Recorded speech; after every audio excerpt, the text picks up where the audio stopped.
Este vídeo ha sido elegido por los miembros del canal y han escogido uno de los temas más misteriosos de toda la física, la materia oscura, una entidad invisible, 5 veces más abundante que la materia corriente y cuyos filamentos han ayudado a fraguar el cosmos tal y como es.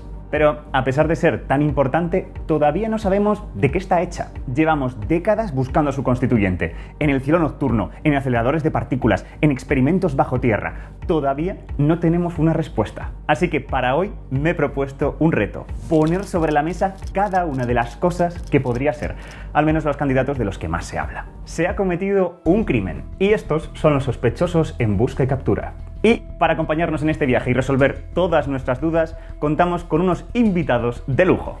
Bueno, la materia oscura sin duda es una de las preguntas fundamentales que tiene en estos momentos la cosmología. Como cosmólogo teórico me gustaría entender su origen, su naturaleza. Yo me da un poco más igual qué es concretamente lo que sea, sino más bien cómo se comporta, cómo influye en la formación de estructuras, qué galaxias se pueden formar, bajo qué condiciones. Cuando empecé a estudiar física, yo lo que quería hacer era astrofísica. Lo que pasa es que luego descubrí que la física de partículas era muy bonita y que había muchas cosas que hacer ahí. El problema de la materia oscura, de algún modo, ha sido unificar esto de la física de lo pequeño con la física de lo grande. A mí me fascina, ¿no? Mi trabajo se centra en detección directa. A ver, yo inicialmente empecé a estudiar materia oscura porque sonaba muy darks. Claro. Entonces dije, ¡ay, que voy! Me encanta que ese sea el motivo. Te diría otra cosa, pero es así. Empecemos por aquí. ¿Estamos seguros de que hay caso? ¿Por qué estamos tan seguros de que el universo está lleno de una sustancia que no vemos? Vamos a repasar las pistas que la delatan. Para empezar, la rotación de ciertas galaxias no encaja con lo que vemos. Lo que uno esperaría de las estrellas fuera del disco galáctico es que su velocidad decreciera. Pensad que todo está ligado gracias a la gravedad. Es la fuerza que mantiene a las estrellas girando estables, y lo que la produce es la masa. La masa de todo lo que está dentro de la órbita y está tirando de ellas. Así que, a medida que la estrella se aleja del centro galáctico, cada vez hay más masa. El tirón es más intenso y la única manera de seguir estable es moviéndose más rápido. Pero una vez se sale de la galaxia, la masa deja de aumentar. Se congela. Alejarse de la fuente gravitatoria reduce la intensidad de la fuerza, lo que hace que tenga que moverse a una velocidad menor para mantenerse estable. Esto es lo que uno esperaría. Pero lo que los astrónomos de principios del siglo XX se encontraron es que las estrellas no reducen la marcha. Al contrario, siguen girando igual de rápido. Lo cual no tiene sentido. A esas velocidades, con una fuerza gravitacional tan baja, las estrellas tendrían que salir despedidas, como si de una pelota atada a una cuerda medio rota se tratase. ¿Explicación?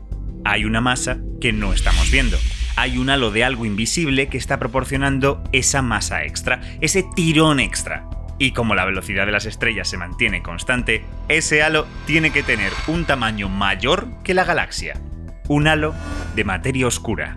Algo similar ocurre en los grandes grupos de galaxias, los cúmulos. La velocidad a la que se mueven es mucho más alta que las fuerzas que parecen mantener todo el conjunto unido, por lo que esta fuerza tiene que ser mayor. Los cúmulos de gas nos cuentan la misma historia. En la Tierra recibimos su emisión en rayos X, lo que nos cuenta a qué velocidad rota el gas, y esa velocidad es demasiado alta. ¿Explicación?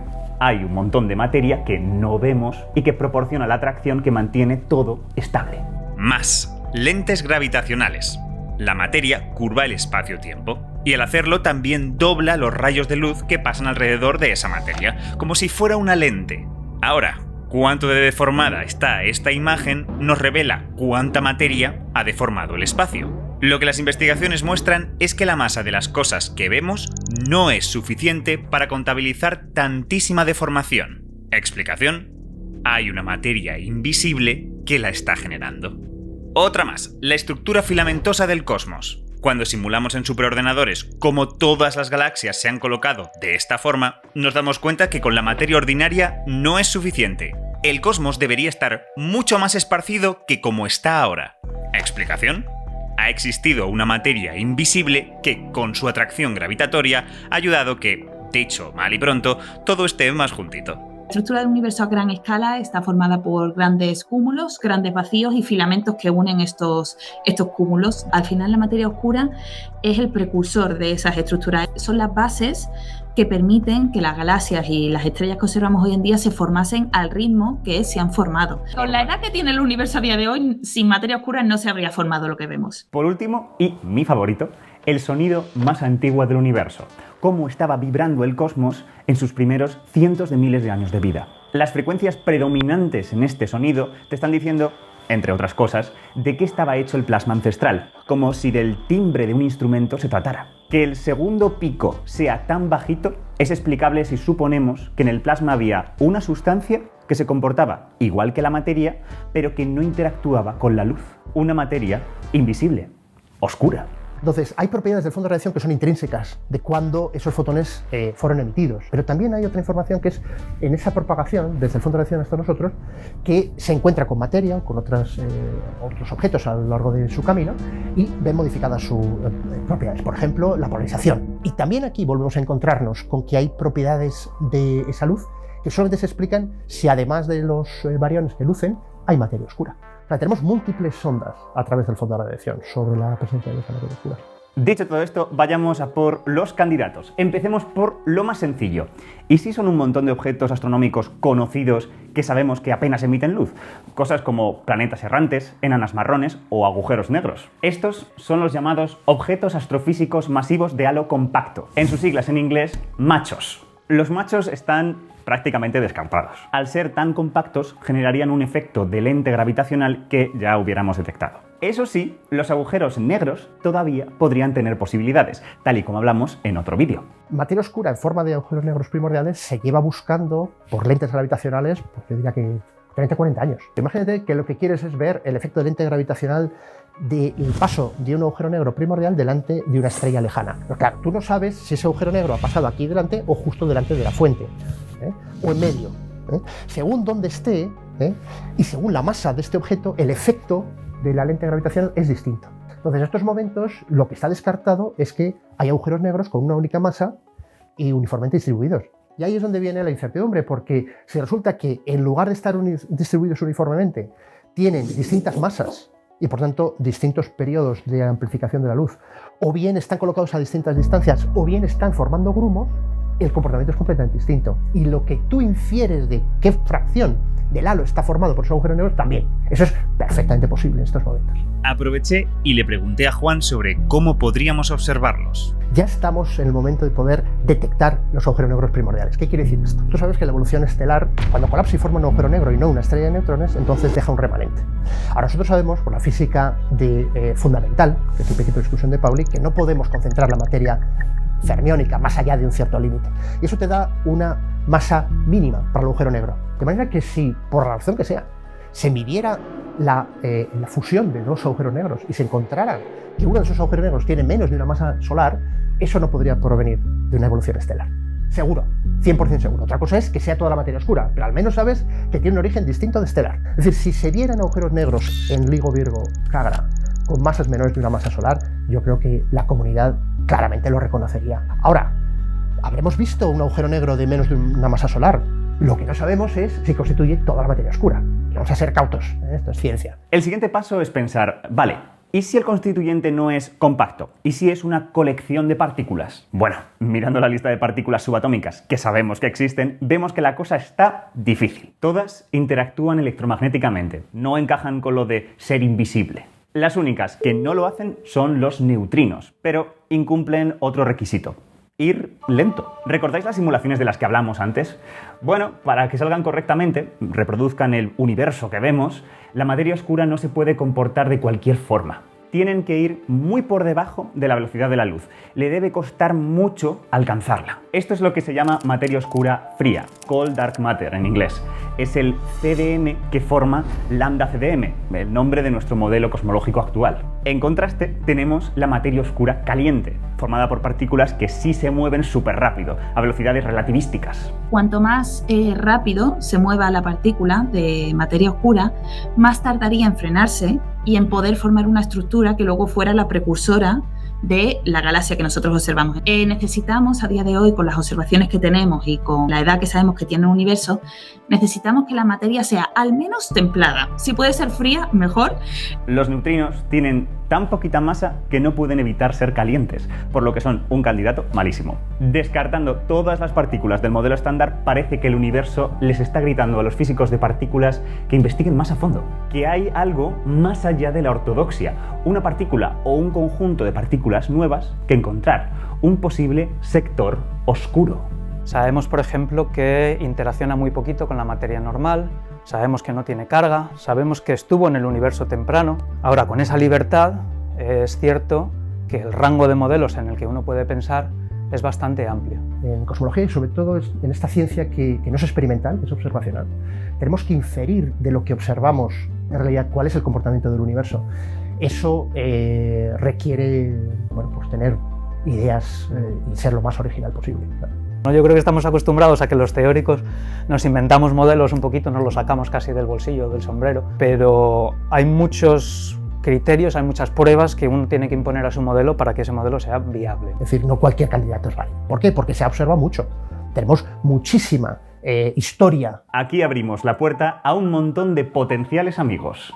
Permitidme que vaya desde los más ligeros a los más pesados. Primero tenemos la materia oscura difusa, fuzzy en inglés, el límite de lo liviana que puede ser esta partícula. Estamos hablando de 100 cuatrillones de veces menos que un electrón. Este corte lo imponen ciertas medidas del universo. Si fuera más ligera aún, no formaría halos tan compactos. Esto afectaría el movimiento de las estrellas en las galaxias más pequeñas. Y así lo sabríamos. Esto también nos fija otra propiedad de la materia oscura más ligera. Se trata de un bosón, una partícula que puede tener el mismo estado que otras, o un fermión, una partícula que no puede. Si fuera un fermión, tendríamos un problema de apilamiento. Como no pueden tener el mismo estado, los fermiones de los halos tendrían cada vez más velocidad para no solaparse. Es el principio de exclusión de Pauli. Si estos fermiones son demasiado ligeros, para contabilizar toda la masa necesaria tendríamos que poner muchos fermiones y al apilarse llegarían a velocidades muy altas. Velocidades que ya sabemos que no se alcanzan, las estrellas nos lo chivan. Así que para que la materia oscura esté hecha por una partícula fermiónica, tiene que tener la suficiente masa para que su apilamiento no sea muy grande. Luego, la única forma de tener materia oscura muy ligera es que ésta sea bosónica. No tiene que apilarse, todo el mundo puede estar en el mismo estado y sin problemas. Hay muchas propuestas de bosones ligeros, que varían según cómo interactúan con otras partículas y consigo mismos. Interacciones que también están limitadas por las observaciones del cosmos. Una de las propuestas favoritas aquí son los axiones, que, por cierto, por sí solos podrían tener su propio vídeo. La historia corta es que un problema que aparece en la física de los quarks, las partículas que forman el núcleo de los átomos, puede resolverse introduciendo un campo cuántico nuevo que transiciona de fase. Lo importante, de este campo emerge una nueva partícula de propiedades especiales, el axión de QCD. Y como dato curioso, se llaman axiones porque los científicos que los propusieron les pusieron el nombre de un detergente que se llama Axión porque limpiaban el problema de la cromodinámica cuántica. Estos físicos que surgía. tan creativos. Ahora, partículas muy similares aparecen en otros contextos, por lo que son mucho más generales. En teoría de cuerdas, esto se le llama el axiverso. Luego, hay cierto soporte teórico que mantiene a los axiones y las partículas de tipo axión como buenos candidatos. Los axiones, estas partículas de materia oscura, pueden transformarse en fotones que sí podemos detectar en unas ciertas condiciones. Entonces nuestros experimentos consisten en poner esas condiciones en el camino de las partículas, de los axiones, para que se transforme en algo que sí podemos detectar. ¿Cómo podríamos detectar estos axiones? Primero, me habló de los helioscopios. Lo que intentan es detectar materia oscura que emite el Sol. Los fotones del núcleo del Sol se podrían transformar en axiones, viajar hasta nosotros, y nosotros en la Tierra les ponemos un campo magnético bien potente para que se vuelvan a transformar en fotones que podemos ver. ¡Qué guay! Entonces estos son los helioscopios, que es coger un imán muy grande, apuntarlo al Sol, medir todo el tiempo que puedas en dirección al Sol y luego compararlo con lo que mides cuando no apuntas al Sol. Claro.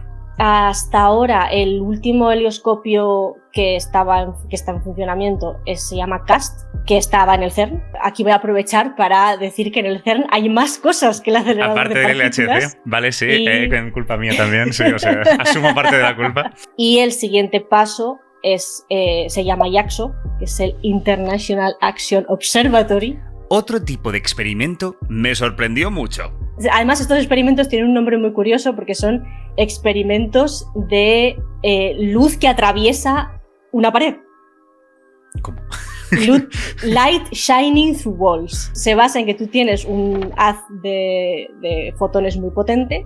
Dentro de un campo magnético se tendría que poder convertir acciones. Los acciones, como no interaccionan con la materia, atravesarían la pared. Y luego al otro lado le pones otro imán para que se vuelva a transformar en fotones y entonces lo detectas. Entonces sería luz que brilla a través de una pared. El rango en el que se pueden buscar las acciones es bastante grande y hasta ahora se han ido como excluyendo zonas de ese rango y en los próximos años se están ya planeando y empezando a construir bastantes experimentos en torno a acciones.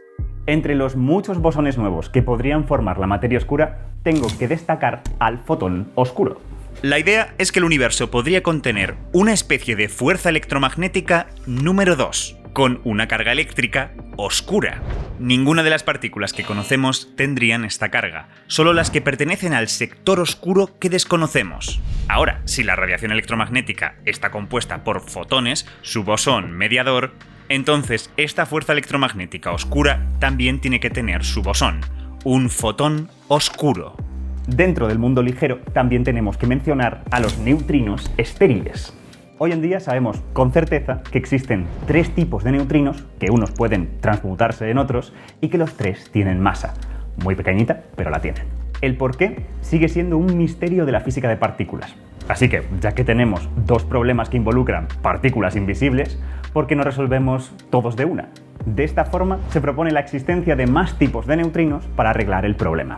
Neutrinos que no interactuarían a través de las fuerzas que conocemos, de ahí que sean estériles. Pero, pregunta, si los neutrinos estaban descartados por tener muy poca masa y ser relativistas, ¿no debería pasarle lo mismo a los neutrinos estériles? ¿Y a los acciones? ¿Y a los demás bosones ligeros? ¿Cómo demonios puede ser que un fotón oscuro pueda ser frío? Hay diferentes trucos teóricos para escaparse de estos, pero uno de los más ingeniosos es el mecanismo de desalineado. Si el campo de, por ejemplo, el axión tiene este mecanismo, lo que le pasaría es que, al verse afectado por la expansión del universo, oscilaría de valores de un extremo a otro. Esto también haría oscilar la naturaleza de las partículas que emergen de él y qué propiedades tienen. Pasarían de comportarse relativísticamente con presión positiva, como la luz, a comportarse con presión negativa, como la energía oscura. Un ir y venir que hubiera estado sucediendo durante toda la historia del cosmos, cada vez más rápido. Consecuencia, el campo ha oscilado tan rápido entre presiones positivas y negativas que, en promedio, es como si tuviera presión cero. Es como si empujaras de izquierda a derecha una pelota y lo hicieras cada vez más rápido. Al final, es como si no movieras la pelota. Y una sustancia con presión cero es básicamente materia. En este caso, materia que no vemos. Luego, materia oscura. Si este es el caso, verificarla observacionalmente podría ser terriblemente complicado. Solo si el bosón con el mecanismo de desalineado tuviera interacción con el resto de partículas, como sería el caso de la acción de QCD, tendríamos posibilidades. Veremos en el futuro. Abandonando la parte ligera de la materia oscura, entramos en las partículas masivas débilmente interactuantes, en inglés WIMPs, literalmente debiluchos. Sí, ya, machos, debiluchos. Los WIMPs son debiluchos porque precisamente interactúan muy poquito con el resto de partículas que conocemos, que la probabilidad de que un electrón rebote con una partícula de materia oscura es muy pequeña, pero no cero. ¿Y por qué consideramos esta opción? ¿No es más fácil pensar que la materia oscura no interactúa nada? Esto tiene que ver con otro problema que el candidato tiene que resolver. ¿Cómo surgió esta materia oscura? ¿De dónde salió? ¿Por qué hay tanta? Los WIMPs, por lo general, están asociados a una propuesta de origen, un freeze out. La idea es que hace miles de millones de años la materia oscura formaba parte del plasma ancestral, y me refiero a que no solo estaba allí, sino que estaba ligada dentro del plasma. Estas pequeñas interacciones hacían que el resto de partículas compartieran energía con ella de forma constante, de modo que era un ingrediente más dentro de esta sopa. Los físicos decimos que estaba en equilibrio térmico. Ahora, podemos suponer, como el resto de partículas, que estos WIMPs tienen formas de ser creados y aniquilados. Por ejemplo, cuando los fotones, la luz, son muy energéticos, pueden dar lugar a un par electrón-positrón. Esta es una forma de crear electrones, mientras el encuentro de un electrón y un positrón da como lugar un fotón. Esta es una forma de aniquilar electrones. Del mismo modo, es razonable que estos WIMPs, dentro de sus interacciones, tengan procesos de creación y aniquilación, aunque solo puedan producirse con energía muy alta, energías que sí tenía la sopa primigenia. Podemos pensar en las partículas de materia oscura creándose y aniquilándose todo el rato sin parar, de manera que hubiera una cierta cantidad estable. Pero el universo evoluciona, el espacio se expande, la densidad del plasma baja y con ella la temperatura. De repente, esa energía que hacía falta para crear WIMPs ya no se alcanza con facilidad, mientras que el proceso por el cual la materia oscura se aniquila se sigue produciendo. La cantidad de materia oscura en el universo baja, pero el espacio se sigue expandiendo y aleja tantísimo los WIMPs unos de otros que la probabilidad de que se encuentren y se aniquilen es ya bajísima. La cantidad de materia oscura se vuelve a estabilizar para no cambiar más. Se ha producido el freeze out. Y lo que ha quedado es la abundancia reliquia de materia oscura. Es ese 26% que detectamos hoy en día. La materia oscura realmente nos está diciendo algo acerca de cómo funciona el universo prácticamente en su origen. En el caso de estos WIMPs, la premisa es que la materia oscura estuvo en equilibrio térmico con el plasma en el universo temprano y en ese caso una partícula con interacciones electrodébiles se desacopla, deja de estar en equilibrio con el plasma en el momento justo para reproducir la abundancia que vemos de materia oscura hoy. Cuando uno hace las cuentas en el papel, la abundancia de la materia oscura depende de muchos factores y que todos ellos confabulen para que nos dé esta interacción electrodébil es una casualidad tremenda. Y luego otro aspecto que yo creo que ha hecho muy populares a los WIMPs es que si la materia oscura tiene interacciones electrodébiles, también se puede buscar por medio de búsquedas directas, búsquedas en aceleradores de partículas, búsquedas indirectas, etc., ¿no? Entonces yo creo que todo esto ha hecho que los WIMPs pues, que tuvieran bastante auge, ¿no? Que la materia oscura sea un WIMP y generado a través de un freeze-out ha sido durante muchos años la mejor apuesta de la física de partículas. Lo que me lleva al favorito de la clase, supersimetría. Empecemos por aquí. Al modelo estándar, evidentemente, le falta una partícula, la partícula de materia oscura. Así que todo lo que le hagamos para aumentar el número de partículas es muy bienvenido. Al igual que la simetría detrás del electromagnetismo nos lleva a que cada partícula tenga su antipartícula, su gemelo de carga contraria, lo que aumenta la cantidad de partículas, ¿hay alguna simetría hipotética de la que podamos echar mano? Exacto, supersimetría. La supersimetría nos llevaría a que cada partícula fermiónica tuviera un supercompañero bosónico, y viceversa, que cada bosón tuviera un supercompañero fermión. Es decir, que la supersimetría no es un candidato específico, o una teoría, o un modelo concreto, es una propiedad que tienen algunas teorías. Por ejemplo, la teoría de cuerdas es supersimétrica. Además, supersimetría tiene una razón de estar ahí, que es resolver algunos problemas también poco elegantes en el modelo estándar, ¿no? El problema de las jerarquías y otro tipo de problemas. Digamos, lo más claro es que como no vemos partículas supersimétricas a nuestra escala, supersimetría tiene que estar rota y las partículas supersimétricas serían más pesadas que las habituales. Ahora, el modelo estándar puede ser supersimetrizado de muchísimas formas diferentes. Es como si te pidiera que me hornearas una tarta redonda y de chocolate. Hay montones de tartas muy diferentes que cumplen el requisito de redonda y de chocolate. Algunas más simples, otras más complejas. De hecho, si me hicieras un sencillo bizcocho redondo y de chocolate, habrías cumplido con la propuesta más humilde posible, más mínima. Del mismo modo, existe un modelo estándar supersimétrico mínimo, la realización de la idea más minimalista de todas, con menos partículas y parámetros que medir experimentalmente. Un bizcochito del que, en su lista de nuevos amigos, escogemos su partícula supersimétrica más ligera como nuestro candidato de materia oscura. En algunos de estos modelos, el candidato supersimétrico más ligero es estable y si es neutro y si satisface también otras cotas observacionales, es un candidato viable para materia oscura. Supersimetría tuvo un auge muy grande a finales del siglo pasado. El hecho de que en el LHC todavía no lo hayamos visto, pues bueno, está a lo mejor haciéndonos pensar que quizás haya que pensar también en otros modelos. Esencialmente se han buscado de formas muy diversas, tanto en aniquilaciones a nivel astrofísico. No se ha visto tampoco en aceleradores. Se creía que a la escala del LHC, la energía del orden de teraelectronvoltio, deberían empezar a aparecer. De manera que se han visto arrinconados. Entonces, todo esto lo que está haciendo es que gran parte de las realizaciones más sencillas estén probablemente excluidas. Pero nos ha hecho buscar otras soluciones que son, hoy en día, yo creo, un poco más interesantes. Otro spin-off del mundo supersimétrico es la posibilidad de que la materia oscura sea el gravitino. Recordad, si nuestro mundo es supersimétrico, cada partícula elemental tiene un supercompañero, y eso incluye a la gravedad. Al igual que debe existir una partícula bosónica mediadora de la gravedad, el gravitón, este gravitón debe tener un supercompañero fermiónico, el gravitino, una partícula nueva que podría ser la constituyente de la materia oscura.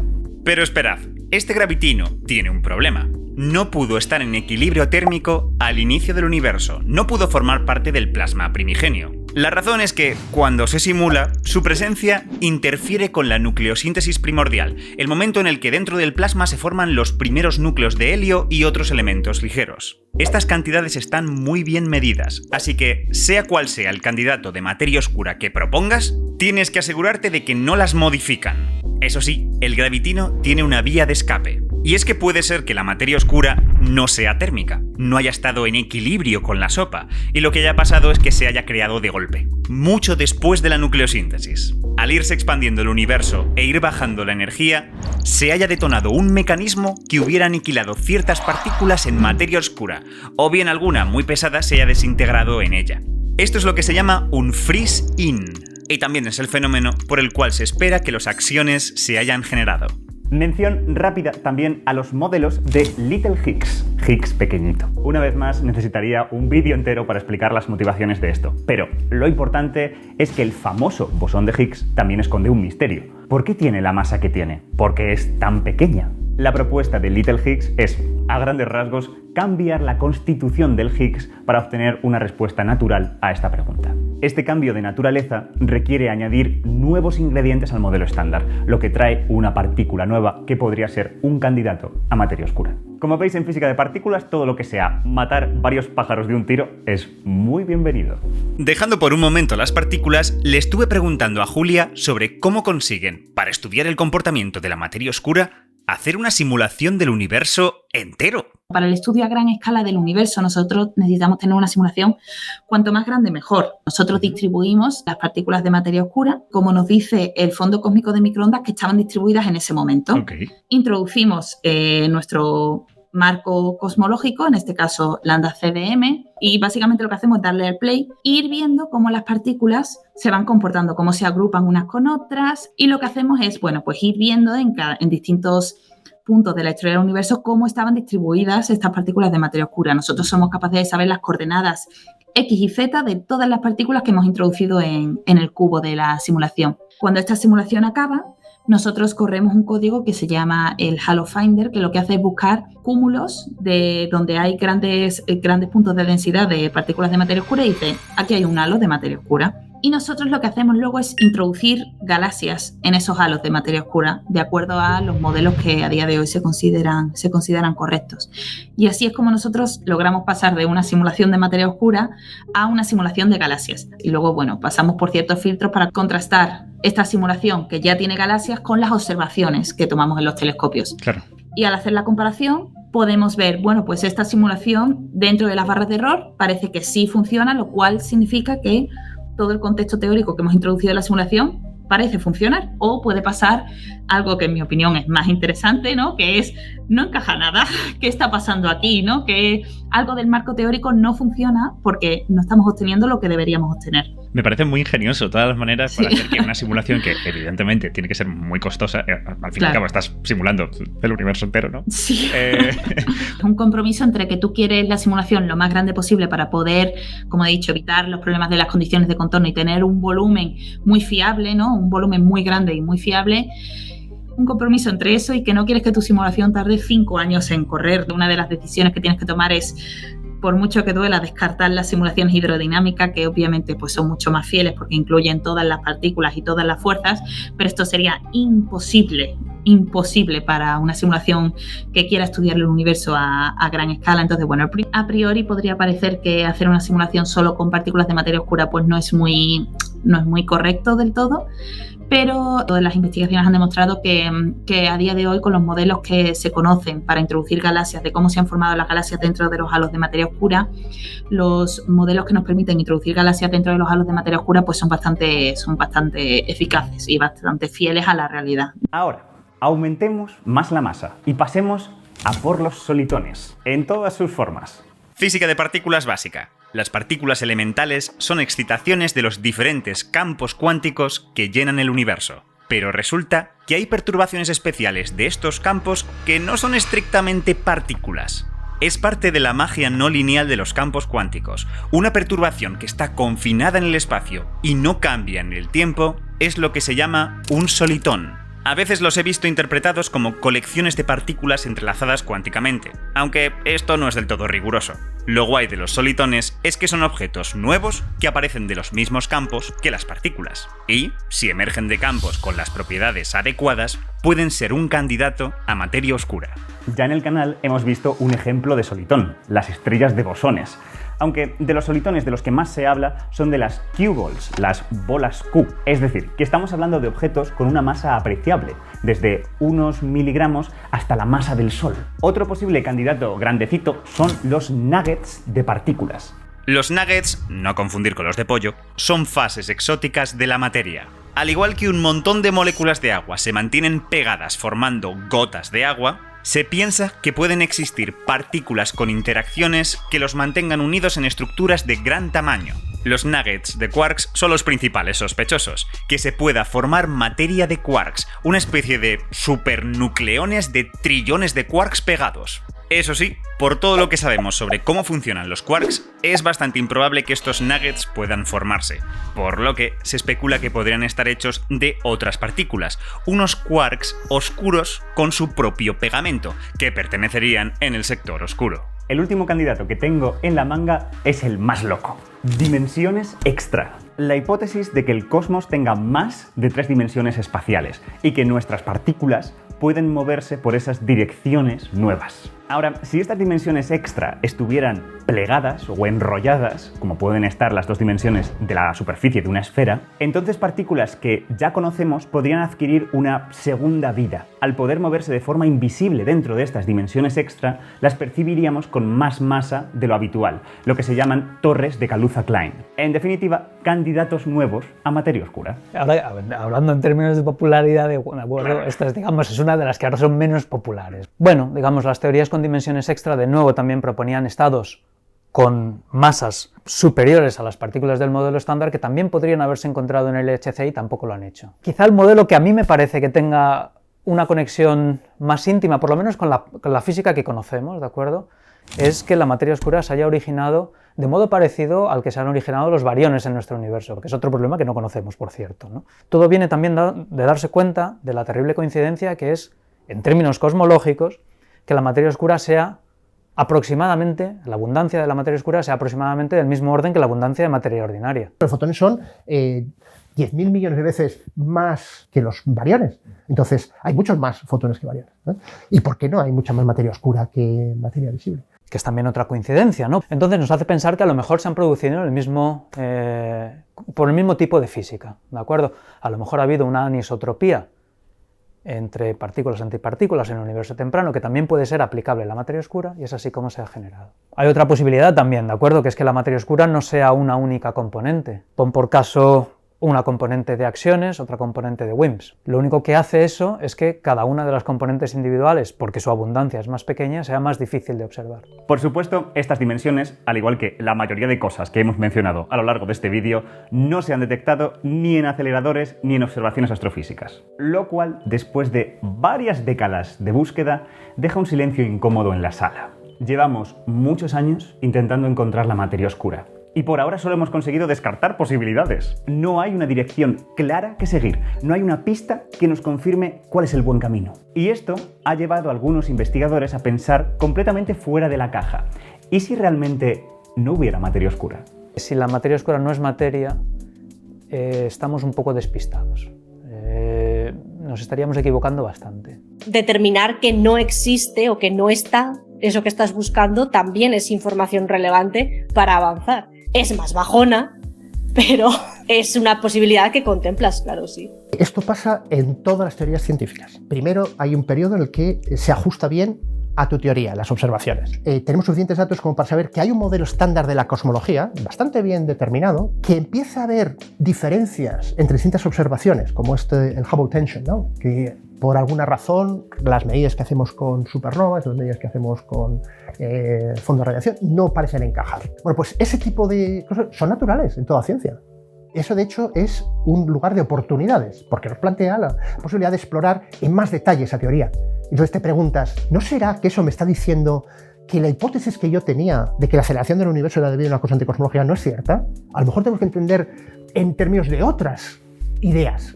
Habría que tener un pensamiento fuera de la caja, ¿no? Para tratar de entender el problema de la materia oscura, como que estamos entendiendo mal la física, ¿no? Entonces, bueno, necesitamos a otro Einstein que nos saque de nuestro cubo. Vivimos una época maravillosa de la cosmología, en el cual hasta esas pequeñas grietas es un momento de oportunidad para explorar nuevas ideas. Por completitud, hablemos de gravedad modificada. Según la propuesta de gravedad modificada, el problema no es que haya materia invisible, es que las fuerzas en las grandes escalas funcionan diferente, que la gravedad es más compleja que la relatividad general con la que trabajamos y que, ajustándola correctamente, podríamos explicar todos los fenómenos que hoy atribuimos a la materia oscura. Aunque esta idea puede sonar bien, lo cierto es que no es muy popular entre teóricos. Y es que, por problemas que pueda tener lambda CDM, lo cierto es que no existe ninguna teoría de gravedad modificada que sí pueda encajar todas las observaciones de la materia oscura. Muchos modelos de gravedad modificada aparecen para resolver problemas concretos, ¿no? Como por ejemplo la tensión de Hubble, ¿no? Imagínate que aparece un modelo para resolver esta tensión de Hubble y la resuelve súper bien, ahora sale todo perfecto, pero ahora a lo mejor la distribución de materia a gran escala ya no está del todo bien, ya no encaja del todo con las observaciones, hay un error no ignorable. Propiedades como la trayectoria de la luz, el efecto lente gravitacional, ¿no? De qué manera se curva la luz cuando se encuentra con una distribución de materia, no ocurriría si hubiera un cambio de la gravedad, con esa gravedad modificada no ocurriría de la misma manera. De manera que hay formas de distinguir entre materia o bien interacción. Al final, por ejemplo, los modelos de gravedad modificada que más triunfan son los que introducen ciertos parámetros que hacen que se parezca lo más posible al modelo lambda CDM, ¿no? Y es que necesitas explicar todo lo que conocemos sobre la cosmología, modificando la gravedad, pudiera cambiar el comportamiento de la materia en la época de la nucleosíntesis primordial, cuando se forman los primeros elementos. Sabemos que en cuanto perturbemos la gravedad a esas escalas, va a haber una modificación de las abundancias. Y como están tan bien medidas, lo siento, eso es intocable. Otro es en el fondo de radiación. Y eso es de los problemas más importantes que tienen esas teorías de Modified Gravity para explicar la materia oscura es ¿cómo cambias tú el fondo de radiación con una teoría modificada? Nadie ha sido suficientemente ingenioso como para poder mantener esas escalas perfectamente sin verse modificada, y a su vez tener una gravedad distinta. Porque el hecho de investigar otros modelos cosmológicos, aunque el modelo lambda CDM sea un modelo fuerte y robusto, a lo mejor te ayudan a sacar otro tipo de conclusiones, otro tipo de resultados que a priori no habrías encontrado si no te hubieses ido a investigar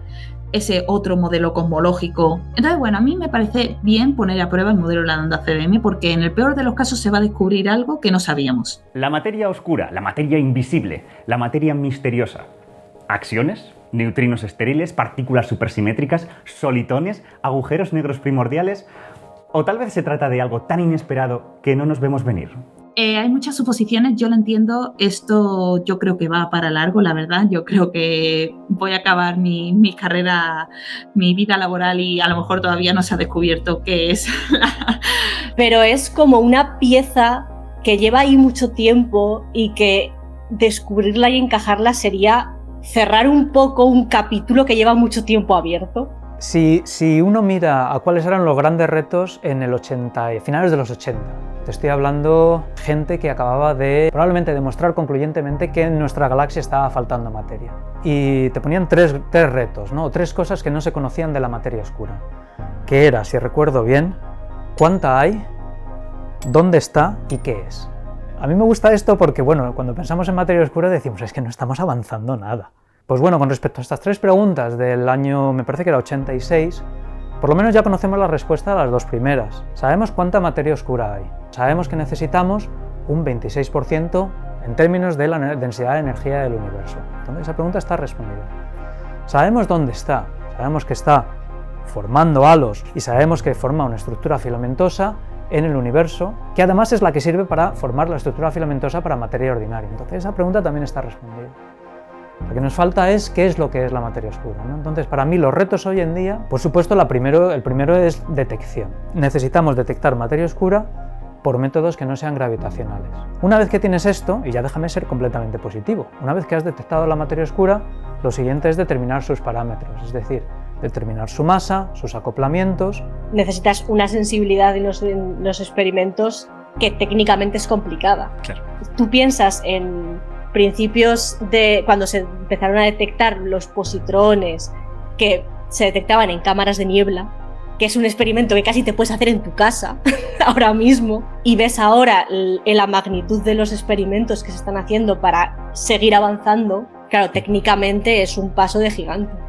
Y finalmente, ya digamos en términos de sueño de la carta a los Reyes Magos, es con esta información ver cuál es la teoría más allá del modelo estándar que es compatible con materia oscura. No olvidemos que hoy en día la materia oscura es, desde mi punto de vista, uno de los indicadores más claros de que el modelo estándar le falta algo. La materia oscura no se acaba una vez que la hemos detectado, sino una vez que hemos identificado el modelo más allá del modelo estándar que la puede explicar. Siempre estoy abierto a toda novedad, sin duda. Siempre que esté de acuerdo con las observaciones, sin duda, hay que explorarlo todo. Sea lo que sea, será completamente fascinante. Y os lo contaremos aquí, en Quantum Fracture. Mil gracias a nuestros investigadores por prestarnos un poquito de su tiempo y nos vemos muy pronto con un poquito más de ciencia. Y como siempre, muchísimas gracias por vernos.